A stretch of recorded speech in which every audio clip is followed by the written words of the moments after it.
I could just see your cold kind of reaching out to me. It's like You that. avoid it. That is like a Dusty Rhodes promo. I'm reaching out to you. Reach out your hand. Reach out your hand. You put hard time on Dusty Rhodes. There it is. Yeah, I'm giving you the virus.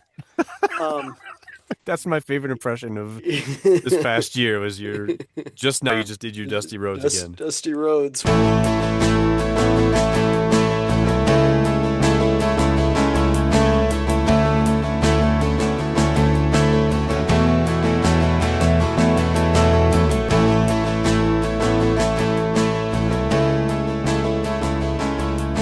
Welcome to the Greens and Blues 14er podcast. This episode, Zach perfects his oatmeal and steak recipes. I sell hikes, but not podcasts. And Zach and I sit down and celebrate our 2-year Greens and Blues-iversary. Zach, how's it going today, my friend? Oh, this is a good day, Eric. We are celebrating our 2-year anniversary today. Woo! Woo! I did not think we would make it this far. Seriously. Although the bar to like release a podcast out into the world is very low, I Yeah. thought there's got to be a way we'll mess this up. I So think we've demonstrated how low the bar yeah, is. everybody can have a That's podcast. right. Yeah, it's 2-year anniversary. It's fall in Oklahoma. Well, it's not fall yet. Oklahoma, I think this is the fool's fall that we're having right now, shortly to be followed by another summer before we get real fall for a hot minute. I've been cycling a little bit, taking some Yeah. long bike rides. My big thing is Saturday or Sunday morning, doing a nice long bike ride. It's my way of getting out in Oklahoma Yeah. because I can't get out in Colorado. Wah, wah, wah. It's so So yeah, sad. been enjoying that. Yeah, how about you, Eric? What have you been up to? Doing well. I have a cold, which is convenient since I think you just got over a cold not recently, and then I got one. So, We're about 900 miles apart, 800 miles apart, hmm and yet we are still connected, my friend. in ways that we weren't hoping for.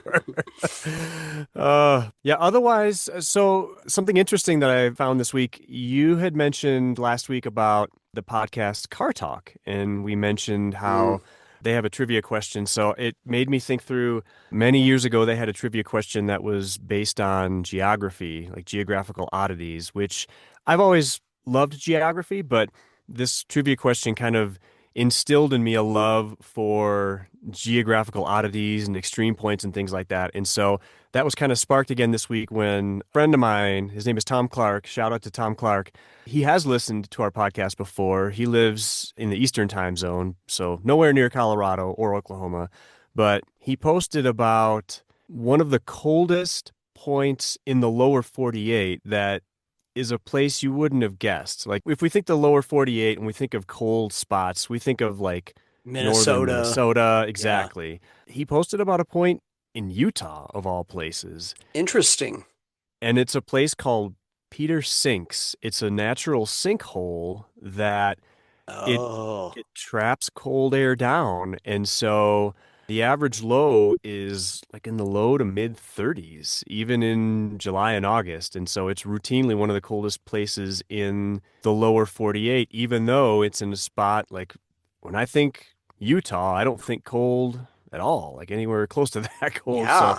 to me, that was kind of fascinating. So I thought that was kind of cool to share for anyone that is nerdy about geography like I am. I thought that was kind of cool. That is really cool. I thought for a minute you were going to bring up, I know Alamosa sometimes comes up in the lists of some of the coldest places Oh, in the really? lower 48. The Powder River Basin in Wyoming does too. It Interesting. gets cold there in the Red Desert and Powder River Basin. Okay. Um, Little known oddity about me, I actually went to the National Geography Bee when I was a kid, when I was in the seventh grade. So I actually won my school's geography bee in seventh hmm grade, but that's as far as I got. So you sounds like you maybe even went farther than that. So the way I did it, it was sponsored by National Geographic back in the day. I won my schools and then I won the district one. And then there was like a statewide one, and I didn't win that. So I got a little further along in that. But I think it was for ages 13 and under or something like that. Okay. So It was just That's for that age tier, perhaps. that's pretty cool. I think one of the stages you had to do a test. It wasn't like Yep. against other people. Yeah. Yep. I remember my librarian standing over me, making sure I wasn't Yeah. cheating while I did I it. did in my library too. Yeah. Yeah. Rock on. Yeah. Gen X kids doing That's it pretty right. cool. Well, look Yeah. at that. We discovered that 2 years into a podcast, huh? That's, that's kind of fun. Well, geography beer. Um, we've decided for this episode to kind of do what we did a year ago for a 1 year anniversary, the paper anniversary. I didn't look up what a 2 year anniversary Oh, is. I didn't either. I'm sure it's something you could look it up while I I'm gonna yammer look on it up here. right now. We thought it would be a great idea to do another award show a la the Emmys. We could call them the Greensies and the Bluesies. We've decided to have some more awards this year. We've added a new award. We've changed some of the awards. Thought it would lead to some fun and funny conversation about the year that was on the Greens and Blues podcast and in hiking. Eric, what's the 2 year anniversary?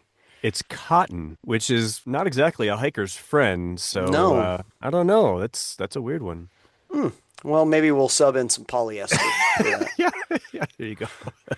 So, our first award this year, like I feel like we need to get what was the guy on Letterman, Paul? Yeah. Oh, Paul Schaefer. Yeah. Get the. Paul Schaefer moment. Get some.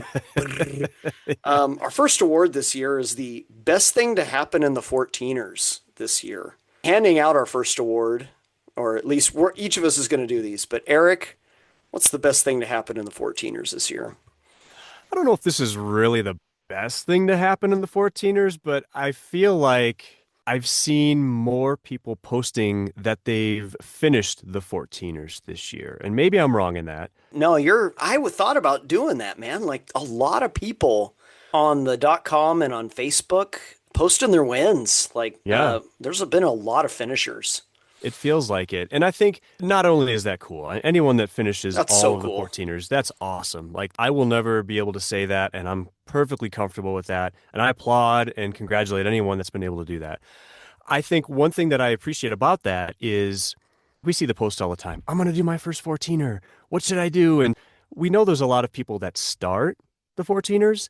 I think the more people that finish the 14ers, the more Yeah. evidence there is of people that really truly appreciate the mountains and really truly want to take care of them. Like, Hmm. I would be overstating it to say that anyone can hike a 14er.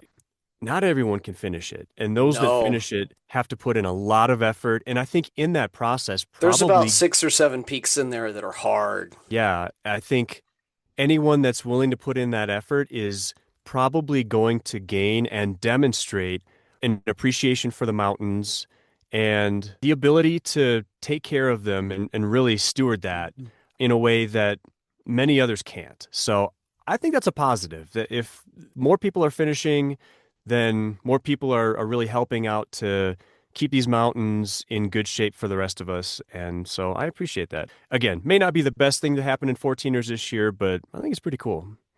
Pretty darn cool. I'd agree with you on that. Yeah. What about you, Zach? What would you say is the best thing in 14ers this year? Well, it's somewhat connected. The best thing to happen is a thing that didn't happen.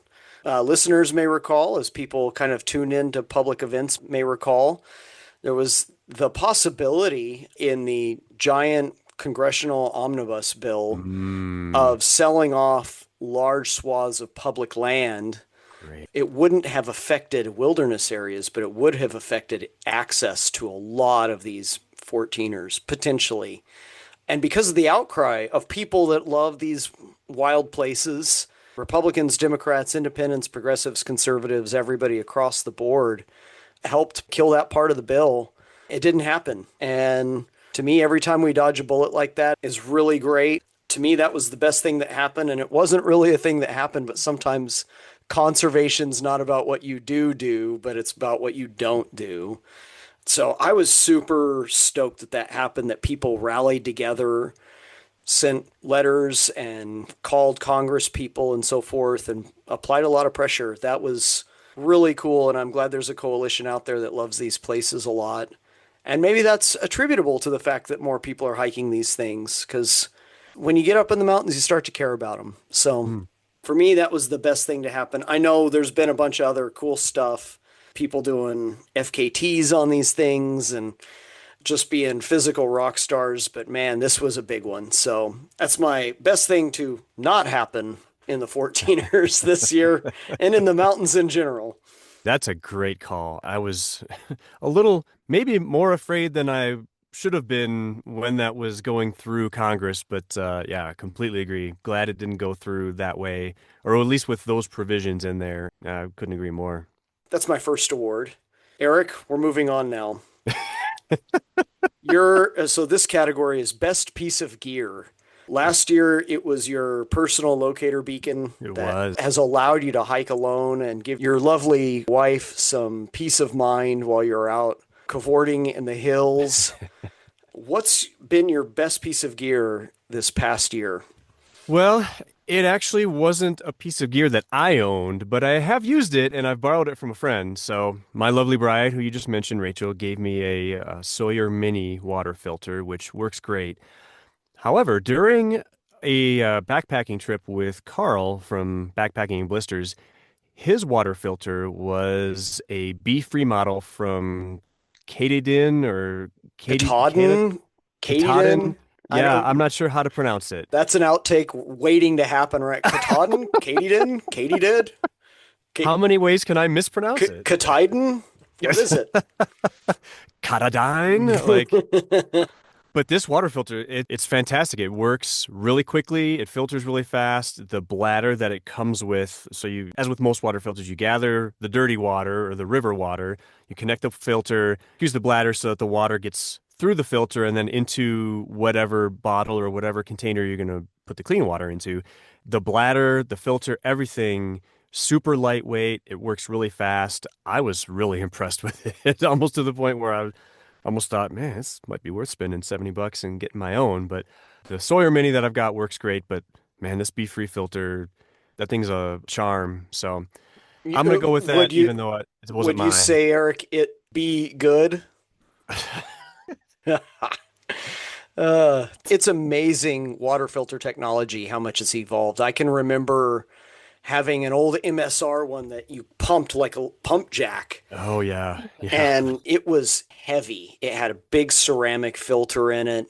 Oh, It weighed at least 2.5 pounds. I still have it. It's a oh my relic. gosh. But yeah, and it'd get water would leak out of it and it'd get your hands all wet and it was a bit of a mess. And eventually I just was like, I'd rather just use the tablets than this flipping thing. Oh So yeah. I may have to give one of those newfangled water filters a shot here. It's calling him a whippersnapper. So I remember your piece of gear was a pair of pants, if I recall, Mountain Hardwear, yeah? Yeah, I feel like these are just containers for me to go off script on today, Eric. I'm here for My all of that. my piece of gear, I've got two. I've got an honorable mention and a winner for this category, and they're not really, neither of them are gear. But I do want to say this. After my winner is after many, many years of tweaking and refining, I have finally discovered the best morning oatmeal recipe Oh, for for my hiking adventures. It's taken me 20 years and I've reached the summit. oh, It's the right balance of oatiness and dried fruit, a little protein powder, a little almond butter in there. It sustains me all morning long and well into the afternoon. Been so happy with that all year long. I don't know if it's gear, but darn if it doesn't help my hiking. So you've had to stand around while I eat oatmeal on many a morning, but yeah, that's my best piece of hiking assistance, I guess is what I'll call that. there you go. You And the should other, sell that secret recipe because I know ooh, you've been seen you put it together, and I'm like, I don't know if I want to spread this around because this could become proprietary for Zach. I don't oh know. well, I mean, I would happily give out the recipe for this. It's not hard. It's just a bunch of stuff that I have. It's got quick oats, flax seeds, a little chia seed, a little hemp seed, just all for good fats. Got some dried cranberries, some raisins, a little collagen powder, little egg white powder, and then some almond butter. And that's it. Oh, and a lot of cinnamon. a lot of cinnamon. Oh, there you go. A little dash of salt. You need a little bit of salt in the morning. All And right, there you with go. all that, I'm good to go. So Yeah. my honorable mention is also not a piece of gear, but it is an assistance. I got a new car this year. And Ah, my yes. lovely RAV4 Prime, which is the hybrid slash electric version of the RAV4. I love that car. We've talked about my adventures, and I thought I'd give an update on my adventure, Eric. I don't know if I've told you this. I went and pulled the cabin air filter out of my car the other day, and a mouse had chewed through it. No. Oh, man. Oh my Yep. gosh. Yep. So is that how it got in through the cabin Yep. filter? Oh I my gosh. I thought I was crazy. My father was gaslighting me, telling me that it was all in my head. Went on YouTube where I find all the best information and I typed in RAV4 mice. And people were like, yeah, they like to get into the cabin air filter. And because they can just crawl right down into the air intake, there's nothing protecting it, There's nothing, nothing locking it. nothing keeping them out. Oh man. And I opened it up, and sure enough, I found a hole about the size of a silver dollar that had clearly been chewed through. And once it had chewed through that, it could get into the entire cab of my car through the Yep. HVAC system. Yep. So, yeah, I love my car. I love what it can do for me. I'll keep you guys updated on the saga of the mice in the RAV4. I'm gonna put a piece of wire mesh over that and see if it fixes it. I soaked a bunch of steel wool in peppermint oil and like stuffed it into the nooks and crannies that would give it access to that part of the car. My car's gonna smell like a peppermint It factory. sure is. Yeah, so love my car. Keep you guys updated on that one. Oh man, that's what a saga that's become. And oh well, good on you for finding that and for hopefully remediating that through peppermint and Brillo pads. And if not, then I'm gonna buy a cat and I'm gonna keep it in my car.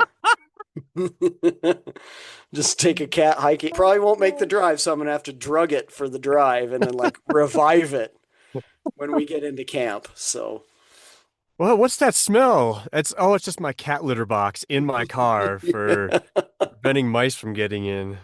Oh my gosh. yeah. All right. Well, Eric, on to the next award of the day. Last time we called this the best bit of wisdom we learned from a guest. You can modify this as you see fit. Clearly, I'm not taking the cue on this. What's the best bit of wisdom we've learned from a guest or the best interview you think we've had this past year? I came up with three different pieces of wisdom we got from guests. So Awesome. I put very little effort into filtering any of these out. But so we talked with DMAC a while Yeah. back, I knew you were going to and mention him. He's your he, man. he was such a fun interview. And he just mentioned really it's not a race. And Yeah. it's probably oversimplifying it, but that's something that I need to listen to all the time. I don't know how I'm wired that way, but I often just I really enjoy getting to the summit and seeing what the views are from the top. And sometimes I have to just keep telling myself, oh, just pace yourself. When I'm huffing and puffing, that's okay. That's what's going to happen.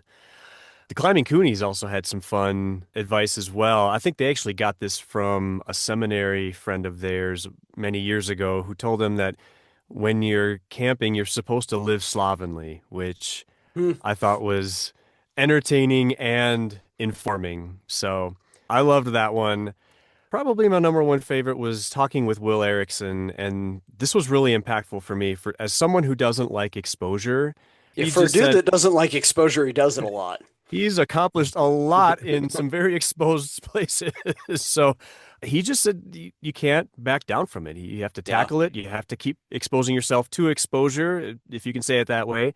But just do it. Put yourself in those situations and overcome that fear, which I love because I've spent a lot of time just trying to avoid it and not push myself in that way. So, like you said, Zach, for someone that's doesn't like exposure, he's sure put himself in a lot of situations where he's going to encounter that. So that was really encouraging. So all of those to me were great pieces of wisdom that we've gotten from guests. So what is your response and how are you going to tailor this question to our second anniversary? How am I going to hijack this to just say what I wanted to say in the first place? It's classic professor technique. It wasn't a specific thing for me. Man, talking to Jerry and Jennifer Roach, Mm, the word legend gets used loosely sometimes. I mean, seriously, that guy really is a legend. legit. Legit. Just hearing his stories, some of the things that he and Jennifer did together, nothing specific, but darn if I didn't come away from that inspired. Yeah. And similarly, my runner up, or maybe my tie for this, is talking to the Climbing Coonies. I loved Tim and Carrie. The thing that really I admire the most about them, and I've mentioned this before, they did all that with kids. With kids. Yep. They did all the 13ers with kids in tow for probably what 200 or 300 of them, or For a like lot of them. for a Yeah. lot of them, those poor kids. But yeah, um, anyone that's hiked a lot with kids or that has a family knows how hard it is to get away. You've got other stuff going on. Those things are more important than hiking, to be quite honest. And so I was just inspired in general by them, just the way they did it. Both couples I just thought were amazing. And it's amazing to see couples that love that stuff together and that do those things together. They seem like great couples too. I'm like, Hmm. dang, there's something about marriage there that they're doing right too, not just hiking. Yeah, So for sure. I loved all our guests this year, but those are the ones that anytime you get to talk to a couple hiking legends like that, yeah, made me pretty happy. So not necessarily a piece of wisdom, but just seeing their exemplary model of a life well lived Yep. really stood out to me. I love it. If I were to add an award to our episode, it might be the "When was I most likely to pee my pants" award, and Mm, it would have been interviewing Jennifer and Jerry Roach. yeah, So the I need to go buy a couple pairs of Depends award. Bye bye wetness, bye bye messiness. Well, along with that, how do we transition from that to the did you next one? you actually transitioned that? That's Oh, pretty well, remarkable. well, a little gear grinding, but we got there. Best response to an interview question that we had this year. That can go in a variety of directions, but what do you feel like the coolest answer we heard this year?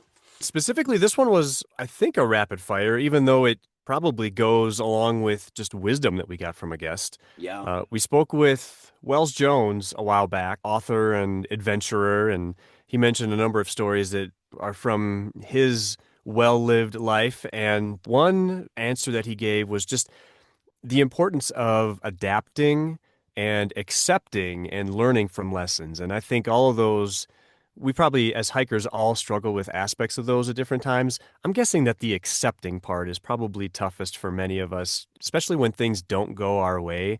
If we're close to the summit and weather comes in or we're getting hailed on, we have to accept the fact that we're not going to make it. That's hard. Like summit fever is a real thing, and it may be one of the toughest decisions we have to make in our hiking lives to turn around really close to the summit. And I think his advice in terms of just being able to adapt and accept and learn from mistakes, but also challenges that we encounter, that's really important. And so we've all gotten turned back if we've hiked a significant amount. So I appreciated that from Wells.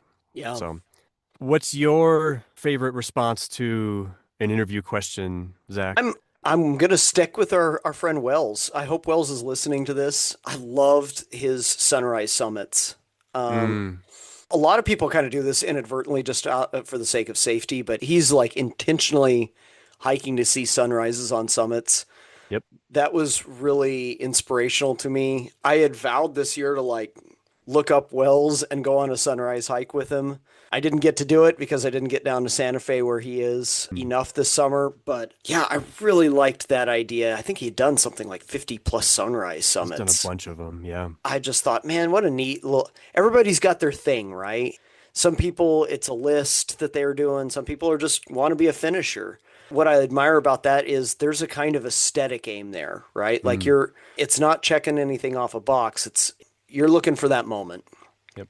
And he talked about moments in that interview, kind of those moments of beauty, peak moments, we might call them. Yeah. And yeah, I really admired that. I thought that was great. Yeah. So, yeah, that would be my answer to that question. Oh, Which very brings cool. us perhaps to the next one, Eric. Ah. And it's only for you. Was there an impression I did this season that stuck out to you at all? I don't remember a whole lot of impressions from you this past year. I think many of them came in the previous year, if I'm recalling correctly. If I work through your Arnold, your Dusty Rhodes, your Mm, Charles Barkley, you had a bunch of them, Jesse Ventura, but I think those all came prior to our first annual anniversary. So I don't know. Do you remember giving impressions that I'm just forgetting about? that sounds like a pretty solid list there, but yeah, I think those were from a previous season. I'm sure I've sang a couple times on the podcast, and those Oh, are yeah. my singing is more impressionistic than it is real. That's for sure. I've been goofing off with a friend trying to do an Andre the Giant impression, and it sounds really bad right now. It kind of deviates towards Arnold Schwarzenegger at a certain point. So Naturally. that's not ready to be unveiled yet. I don't have a favorite impression of mine. Well, your Bee Gees impression, which happened Oh, yeah. in a recent episode or two, that was pretty good. Yeah. Anytime I can do Barry Gibb. How deep is your love? Oh, there it is. Yeah, you're actually He's hard bet to do too. you've got that register actually. You can actually do that better than I can. But I don't maybe know. we I'm can form an Australian disco oriented group. well, right now I sound more like Barry White than I do Barry Gibb with this cold. But Yeah, you do. That's good. uh, Well, Eric, I think that takes us perfectly to our favorite thing. This is perhaps where, we do the best album award in the middle of the Grammys. Music that signifies 2025 award right here and now. We go from Bee Gees to music. So what's if 2025 or if this past year on our podcast and overall was a song, what song would it be? so I'm gonna go with a song that I've actually mentioned. It's been a while, but when I summited Crystal and a couple of other 13ers nearby, I mentioned a song that during that day I was a little disappointed in what I was doing and what I accomplished compared to what I was hoping to accomplish. Mm-hmm. But there was a song that kind of pulled me back and kind of grounded me in why I was in the mountains and how much I should be enjoying the mountains. So the artist's name is Seth Schluter. The song is called Counting My Blessings. I think that's perfect for most of us who get to hike in the mountains, whether I'm hiking with my son, whether I'm hiking by myself, whether I'm hiking with a great friend like you, Zach. I have to count my blessings and be really thankful for the fact that I get to hike mountains and I get to push myself and I get to be in these environments that are just beautiful and a lot of fun. The lyrics of the song just say, I'll keep counting my blessings, knowing I can't count that high. I'm blessed in so many different ways that I can start with one, two, three, and I could go up to infinity. That's literally what the song talks about. I have to be thankful and I have to be grounded in the fact that not everyone gets to hike in the mountains. I'm just counting my blessings. The more that we talk about it, the more blessings I think of to be thankful for. So that's what I'm going to go with for 2025. Love it, man. That should be like Eric's lifetime song. That's it. Should all be Perhaps. all of our lifetime songs, right? Counting all of our blessings. So I love it. I'm looking forward to hearing what your song is, Zach, for 2025. Normally I shoot for irreverent. That's that's what I bring here, but on this occasion, I don't know if I've mentioned it. I have a deep love for John Denver, like a Mm. lot of kids of our era. Yep. When we interviewed my dad, I made a crack about how John Denver was, what's your favorite artist and why is it John Denver? But man, this is one of my favorite songs ever. It's John Denver's Looking for Space. Mm. I want everyone to just go like hit pause, go listen to it. The line, and I'm looking for space and to find out who I am, and I'm looking to know and understand. It's a sweet, sweet dream. Sometimes I'm almost there, sometimes I fly like an eagle, and sometimes I'm deep in despair. And Mm. I find that so much of my hiking and just moving through life is about learning who I am, learning to accept who I am, and hopefully learning how to accept the blessings and love that are around me. That idea of looking for space that's a lot of what my hiking's about. It's about Hmm. just going to really beautiful places, and the journey outward is a journey inward. And I know that's the case for a lot of folks. So everybody should go listen to some John Denver. This was also, I should mention this, it was also the last song to be played on TV's Magnum PI. Yeah, it's the final song, like as the show ends. He was really into that song. I'm also a huge Magnum PI fan. I was gonna say is Tom Selleck. Yeah.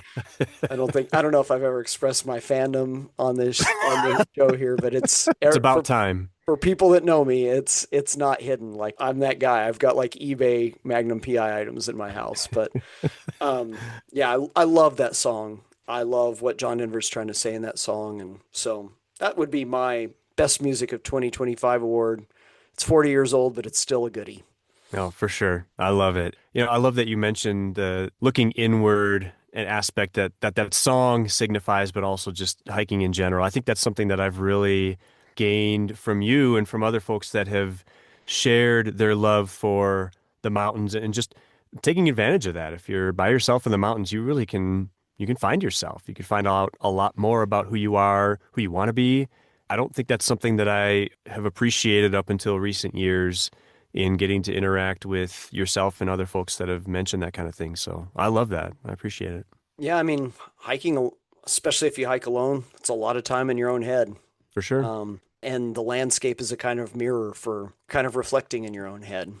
That's very Um, poetic. I love that. yeah. Well, that takes us, and this is not a smooth transition at all, No, it's not. to we're kind of mimicking the Razzies here.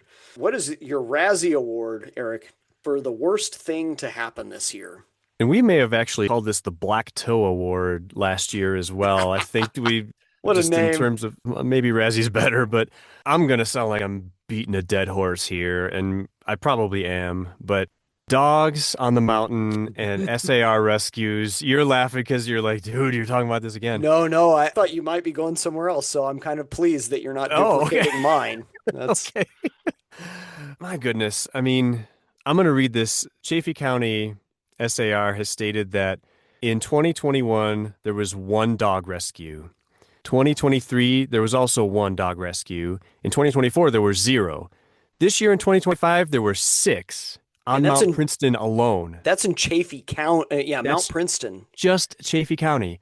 I don't know what to say that I haven't already said. I've beaten this horse dead. Maybe that's an insensitive way to talk about. It's dead already. There's nothing more I can say other than we've talked about different things that we can do to better protect our dogs and better get them ready for the mountain. If you can't take your own dog off the mountain, very, very seriously consider not taking them. Yeah. Folks that volunteer for SAR, they're trained in rescuing humans. I don't think that they're trained in rescuing dogs, and yet it's happening a lot more. And I'm just fearful that this uptick, I mean, six dogs, some people are going to say, well, that's not a lot of dogs, but it potentially signifies a trend that's not going the way that it should. So I'm just fearful of that. I'm ready to give a Black Toe award to dogs having to be rescued off of Mount Princeton or anywhere in Colorado. That makes me sad. So I'm going to go with that. That's worthy for sure. My Black Toe Award is going to go to global climate change. A very hot, dry year in the high country in Yeah. Colorado, a lot of wildfires. There Yeah. was one near La Plata. Well, they were all over Colorado at one point. I don't think I've beat this dead horse, but boy, very unfortunate. The Southwest is getting warmer. The data is in and it's convincing and clear, and that's going to lead to all kinds of alterations of landscape, wildlife patterns, and so forth.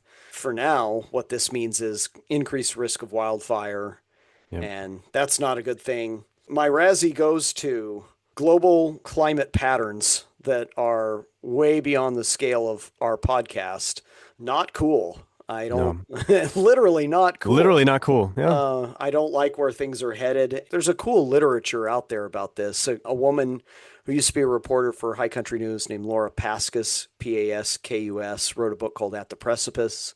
She wrote about New Mexico in particular and how New Mexico is going almost certainly in all climate models going to get a lot warmer and drier. And if anyone's ever lived in New Mexico, it's already warm and dry.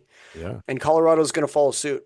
So let's be careful out there, folks. And I don't know what we can do. There's probably a lot we can pressure people to do, but it makes me sad.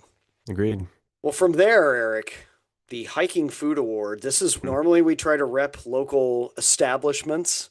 I'm going to pull out one that I've never done here today, but for you, hiking food or food near hiking, as it were. I'm also going to mention a place that we haven't talked about, and it is Shea Simpson. Ooh. So, in my opinion, the best hiking food award this year goes to Half Moon Campground and a delicious steak that you shared with yours truly before hiking Mount of the Holy Cross and the Holy Cross Ridge.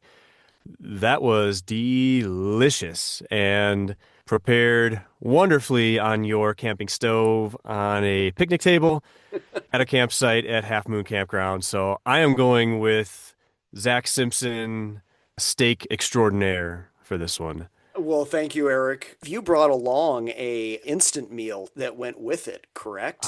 Perhaps That was some our rice. some rice. It was rice. It had some chicken and some It beans did. and stuff in Hmm. it. Yep. That, along with the steak, man, I woke up that morning. I felt good. Felt That good. that squared me away. So I actually had that on my list of like, I don't eat a lot of red meat, but I love a good steak Mm, before a hike or after a hike with a little red wine. That's quite delightful. So yeah, and the company was quite nice as well. It was agreed. you, my friend. We sat in the car and waited for like an hour for the rain to subside. That rain to be done. Yeah, that was good.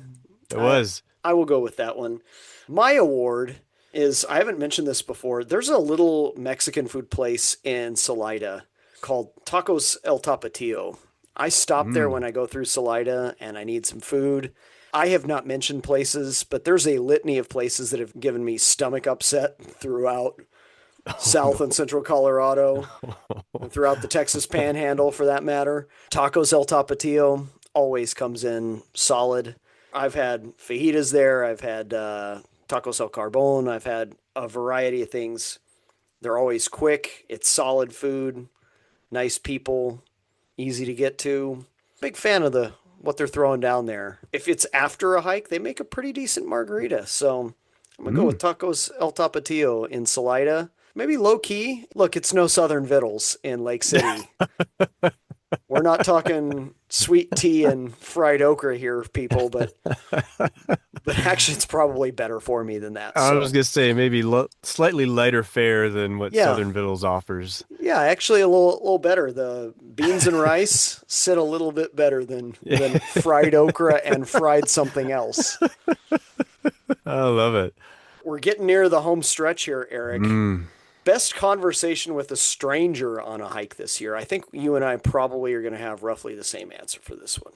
I think we are, and I've had a number of conversations, generally fairly short, with folks Mm-hmm. on the trail. I mean, on Mount Eva, I ran into a guy I think named Jordan who was really cool. Going up Mount Flora, I met a guy named Jay who was in his 70s and had hiked a ton. I gave him a Greens and Blue sticker. He friended me on the .com. Look at We're you able to passing connect that out way. merch. It was pretty cool.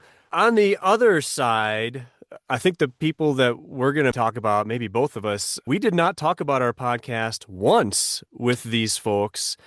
And so we did The lack of awful self promotion award goes to goes Zach and to Eric. us. And so here's the thing. Not only did we not self-promote, we were able to sell to a quartet of people that we met on the summit of Mount of the Holy Cross. We did it on a Sunday in August, so there's 20, 30 people up there. We were able to convince four people to come with us On to Halo tackle Ridge. Holy Cross Ridge and then eventually Halo Ridge. We were able to convince these four folks to come with us, and we were able to sell that. And then, yet, we weren't able to promote our podcast at all with them. But um, a lot of fun. I think a father and his daughter, and then a couple of his daughter's friends. And we kind of played leapfrog with them and some other family members that they were with on the way up Holy Cross. And then Mm-hmm. eventually we were able to convince the four of them to come with us. The four of them, they were all troopers. A lot of fun to tackle a couple of extra 13ers. They weren't planning on it. when they woke up that No, morning, and but I, they I ended don't up. think I think they may in hindsight have wished they didn't do it. I think so too. I think we beat the tar out of a couple of I them. think there was a couple that we weren't sure that they were going to make it, but they all persevered. We all made it to the Notch Mountain shelter. That was really cool. We all kind of relaxed there and then kind of went our separate ways. Yeah, I'm going to go with the family and the group that we hiked Holy Cross Ridge with. So I'm guessing maybe that's where you're going too, Zach. 100%. And there's a reason for that, Eric. As you and I were hiking Holy Cross, I was going back through the number of people I had encountered on hikes this year. Mm. And with the exception of a very large group on Half Peak, I think it was less than I could count on a hand. Oh, Um, wow. like my first hike up Marble Mountain, which we haven't talked about, 0 people. Conejos Peak, 0 people. Manantero, 1 person. Thirsty and an unnamed 13er in the Sangres, 0 people. Mm. I did a 4 peak loop, the Santa Fe Geneva landslide loop, 0 people. Horseshoe Mountain and Finback Knob, two Yeah. people. I think I had encountered a grand total of maybe 5 or 6 people all summer, and I didn't talk to them much at all. So when we got to Holy Cross, I saw more people on the summit of Holy Cross than I'd seen in 12 previous summits the entire summer. That's fascinating. I knew you hadn't run into a lot of people, but I didn't know it was that sparse. Holy cow. Yeah, I really have not seen a lot of people hiking. That's owing to the fact that I do a lot of 13ers, a Yeah, lot of lower 13ers. They're not even centennials necessarily. Yeah, so seeing that, but they were fantastic. That was a cool group on Holy Cross. it was. It's cool to see. The dad was like in his late 50s and he was kicking butt. He was kicking butt for sure. The daughter and her friend had just finished doing the pilgrimage of to Santiago de Compostela Hmm. in Spain. That was awesome. They're just, you meet such cool people hiking in Colorado. Some truly interesting people. Yeah, they probably aren't listening to this because we didn't tell them about it at all because we're lame and we're bad at that. But if they are listening to this, you guys were cool.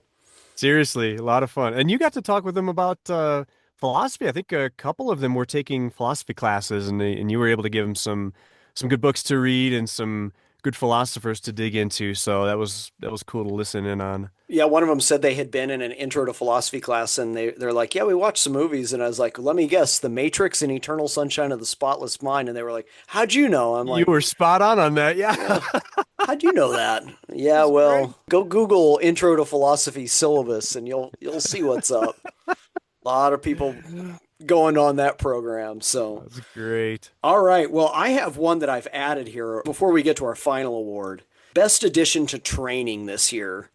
I wanted to insert this because I don't know if you have an answer to this, but for me, I did a lot more running this year, Eric. I got kind of looped into this because my daughter was doing a program called Girls on the Run, and it got me to run a lot more.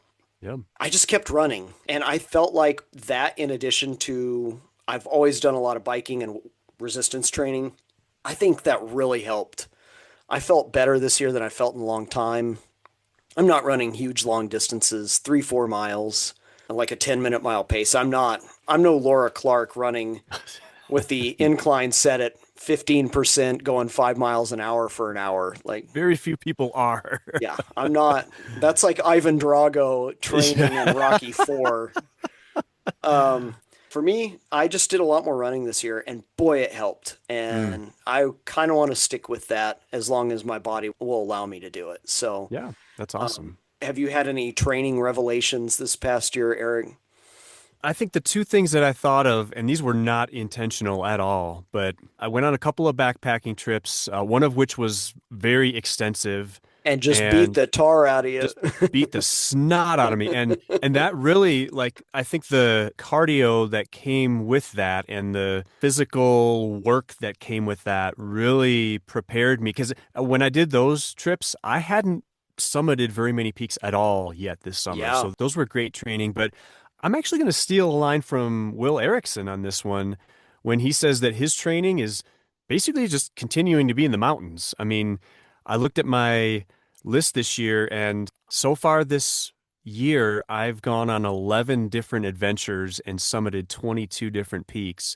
That will keep you in shape pretty well in Yeah. span of 5 or 6 weeks. Is how long it's taken me to kind of cram all that in, that'll keep you in shape. And that's pretty decent training regimen. And I think that's almost as efficient as you can get. So I'm going to steal it from Will Erickson. I think that's a great idea. If you have the ability to get out and be in the mountains, that's pretty great training in and of itself. So The I'm best going to training steal for that. hiking is hiking. It's hiking. Yeah. Funny Oddly enough, enough. that's not always the case, right? But Yeah. the best way to train for swimming is to swim, but it's also the best training for sprinting is to sometimes lift weights. Yeah. For hiking, man, the more you hike, the better you get at it. Yep. So I cannot do as much, so I have to have a surrogate, like running on a treadmill in Norman, It's Oklahoma. true. But um, wow, 22 peaks, man. We're gonna do like a year-end thing when we do our New Year's resolutions. But man, Yeah. impressive, Eric. Very Thank well you. done. It's been fun. All right, last award. Best hike of the year. Da-da! This Eric, do you have a best hike of the year? And when there's 11 of them, this is hard. It was hard to pick one, but there was one that stood out, and I'm going with Half Peak. I think Yeah, that that one was, even though the approach was long, it was really pretty. Like that approach was fantastic, gorgeous. and there was very few hikes I did this year that drifted into the 2+ area. Again, stealing from Will Erickson's advice to just expose yourself to heights and exposure and plow through it and do it. Half Peak was probably the closest I came to that.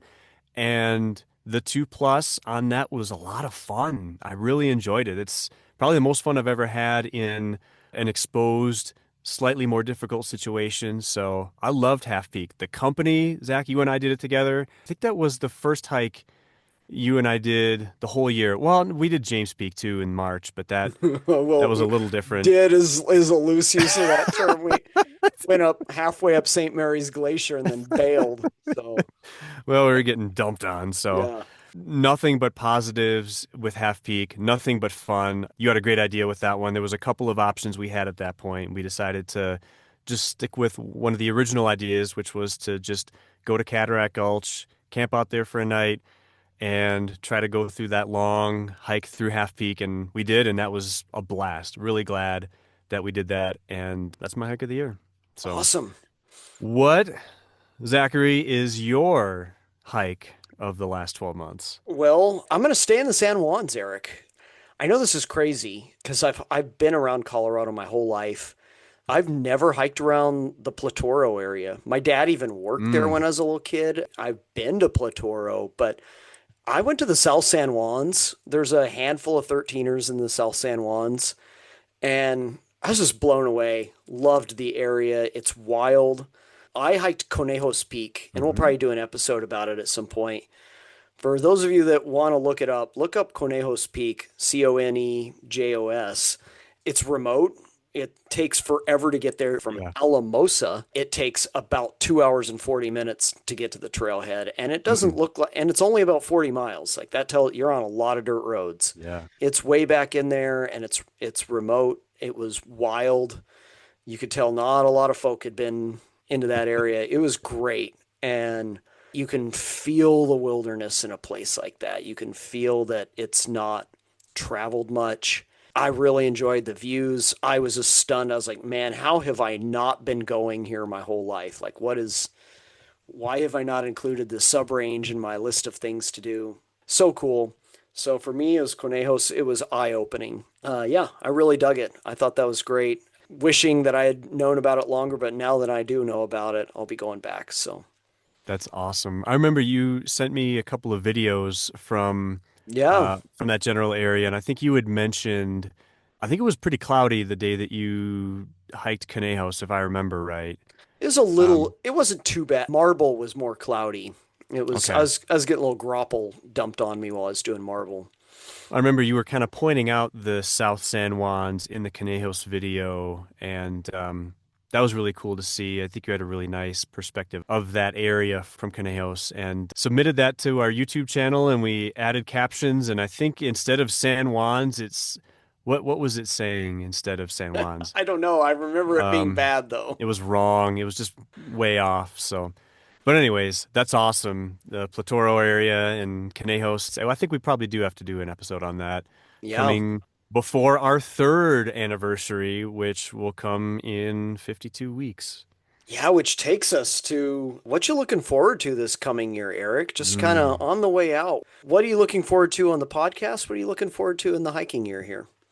Generally, my hiking season ends in probably late August or early September. It's very rare that I've hiked beyond that. I'd like to try some shoulder season hiking. I want Yeah. to continue. I've got some gear. I hiked Pennsylvania Mountain in January, this past January. I'd like to try some more 13ers in the snow and in the winter conditions. I'm looking forward to interviewing some more folks on our podcast. We've got a couple of interviews we're trying to line up here with folks that are willing to be interviewed. We just got to schedule them. So that's going to be fun. I'm looking forward to seeing you every 2 weeks on the computer here. I think there's a lot of fun that is coming in the next 12 months. So, what about you, Zach? I could just see your cold kind of reaching out to me. It's like You that. avoid it. That is like a Dusty Rhodes promo. I'm reaching out to you. Reach out your hand. Reach out your hand. You put a hard time on Dusty Rhodes. There it is. Yeah, I'm giving you the virus. Um, That's my favorite impression of this past year was your just now you just did your Dusty Roads again. Dusty Rhodes. Well, for those of you that listen to this regularly, we've been trying to get guests, I swear. All of them are busy in the months of August and September, apparently. I'm looking forward to some of the guests that we have lined up here. And, the big thing, I think you and I want to go to a big hike in Chicago Basin for Yes. your birthday or somewhere around your birthday next Yeah. year. I've already been sending Eric emails like, Eric, look, I've already been doing research on some peaks we could do in the area. Some other 13ers that are We around could like we could go Jupiter over and others. yeah, we could go over Columbine Pass. We could do some 13ers. Come on. Um, Zach, it's 11 months out, buddy. You got to slow your roll. So I'm really excited about that, and we all kind of have our goals and stuff. And I'm working towards 200 total peaks above 13,000, and I'm not going to get there this year. I'm at 174. I think if I put together 2 decent years, I could probably get there. Yeah. So yeah, I'm looking forward to just another year of talking to you and trying to bust you up on the podcast and It's trying easy to to do. yeah, oh click and clack here, trying to make Yeah, people yeah. laugh. There you go. Oh, I love it. If anyone else has enjoyed our show over the past year, if they want to reach out to us, reach out to my hand. If they want to talk to us, how do they do it, Eric? They should put their hands on their computer screens to touch Yeah. ours, but if you can't do that, then the next best thing would be to contact us through our website. A little bit long, but there's a lot of ways to get a hold of us through that. It's greensandbluespodcast.podbean.com. If you do that, you can find our Facebook page. You can find our YouTube channel that way. You can leave us a voicemail that way. You can find our email address, which lots of people have sent us correspondence that way, which has been a lot of fun. Email address is greensandbluespodcast@gmail.com. You can blue sky Zach, right? You still can Yeah. do that? Or you can just Okay. email me. I don't know. Like No. nobody's on Blue Sky now. I don't. Really? uh, No one's I mean, there's adapted? people on there, but the algorithm seems to just feed me the same people over and over again. Who knows? Huh. But I'd rather it be like car talk, really, and just I want voicemails. I really need that for my Oh, life. that would be so much fun. It's otherwise, you've mentioned it before, Zach. You can just start adopting other voices and pretend Yeah, that you are a listener calling in with a trivia question or some other correspondence for us, which this I don't this know. is It'd be Arnold fun, but Schwarzenegger. I'm calling in to Eric and Zach. I really want to know what's the best gear for a first 14er hike. I'll take my answer offline. how many first time, long times can we have call in to our podcast? That would be a lot of fun. The less that Zach has to put in the effort to call Mm. in, the better. As fun as it is for Zach to do these impressions, I'm sure we like having actual listeners call in too. So Appreciate everyone that listens. Thank you guys so much for listening. It's kind of cool to see that people find it a part of their podcast rotation bi-weekly or whatever. And we really appreciate everybody that reaches out to us, and we appreciate you even if you don't. So happy trails, and we'll keep doing this until you tell us to stop. So thanks for another year in the sun, guys. This has been great. yeah, I love it.